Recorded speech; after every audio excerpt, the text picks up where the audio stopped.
Salut tout le monde, aujourd'hui on parle de The Office puis on répond à la question est-ce que je l'écoute ou pas?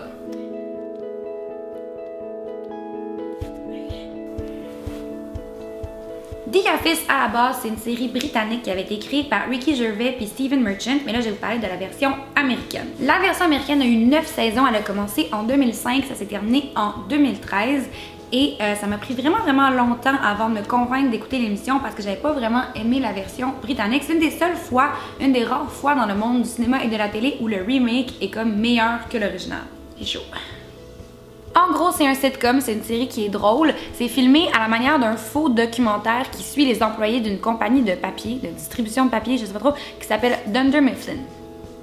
Puis on suit vraiment l'histoire de tous les employés, mais on se concentre surtout sur le boss, Michael Scott, qui est le pire boss de l'histoire, qui est joué par Steve Carell. Il y a aussi Dwight, qui est un peu le souffle-douleur du bureau, qui est obsédé par sa job et par sa ferme de betteraves. Puis on suit aussi l'histoire d'amour entre Jim, qui est joué par John Krasinski, a.k.a. Monsieur Emily Blunt, et la secrétaire du bureau, Pam, qui est jouée par Jenna Fisher. Puis on suit vraiment leur quotidien, surtout au bureau. On les voit pas vraiment dans leur vie personnelle. Donc on voit les parties de bureau, comment ils font de la vente, comment il y a du drama entre les employés. C'est vraiment, ça a de l'air palpitant comme ça.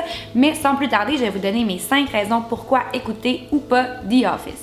La première raison, c'est si vous aimez le format. Là, on s'entend que c'est des petites demi-heures, c'est super facile à écouter. Vous pouvez en écouter 8 dans une soirée sans voir le temps passer, mais il y a quand même 9 saisons, donc il y a beaucoup d'épisodes à écouter. Si vous aimez le format sitcom, facile à écouter, des petites demi-heures, c'est parfait pour vous. La deuxième raison, c'est parce que c'est vraiment bien écrit. On s'entend que ça aurait pu être vraiment plate, on suit le quotidien de gens qui vendent du papier, mais comment c'est écrit, les dialogues, les scénarios, ça fait que c'est super intéressant, puis on s'attache vraiment aux personnages qui sont tous super différents. C'est le fun de les voir essayer de gérer des crises ou dealer avec des situations avec tout leur background complètement différent. L'humour joue beaucoup sur le malaise, donc si c'est le genre de truc que vous aimez pas quand quelqu'un s'humilie par exemple, vous n'allez pas nécessairement trouvé ça drôle, mais règle générale, moi c'est une émission qui me fait énormément rire. À tous les épisodes, je ris fort plusieurs fois. C'est aussi écrit par plusieurs personnes super intelligentes. D'ailleurs, beaucoup des auteurs jouent dans la série, dont Mindy Kaling. Je sais pas si vous avez déjà écouté de Mindy Project, mais peut-être que je vous en parlerai dans un autre J'écoute pas un jour, mais c'est vraiment drôle. La troisième raison, c'est tous les acteurs de soutien.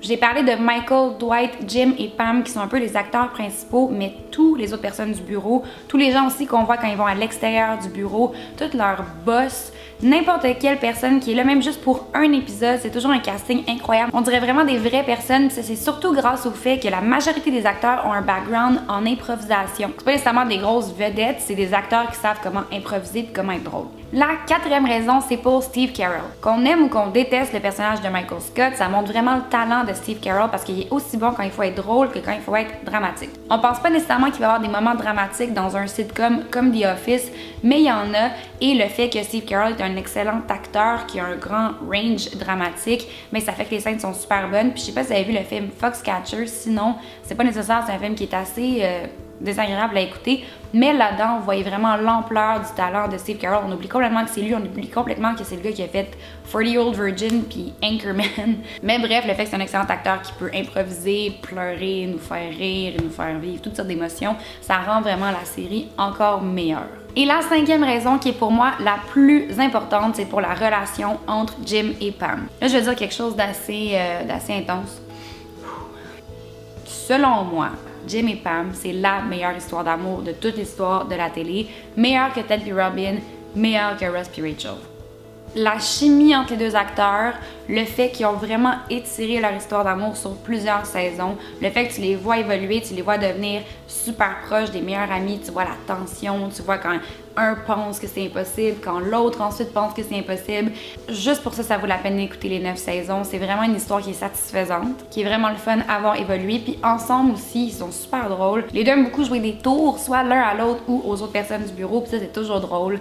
Honnêtement, c'est mes préfs forever, John Krasinski for the win. Et voilà, c'est aussi simple que ça. C'était mes 5 raisons pourquoi écouter ou pas The Office. Parce que c'est short and sweet, parce que c'est bien écrit, parce que tous les acteurs de soutien sont excellents, parce que Steve Carell est parfait et parce que la relation entre Jim et Pam, c'est la meilleure histoire d'amour.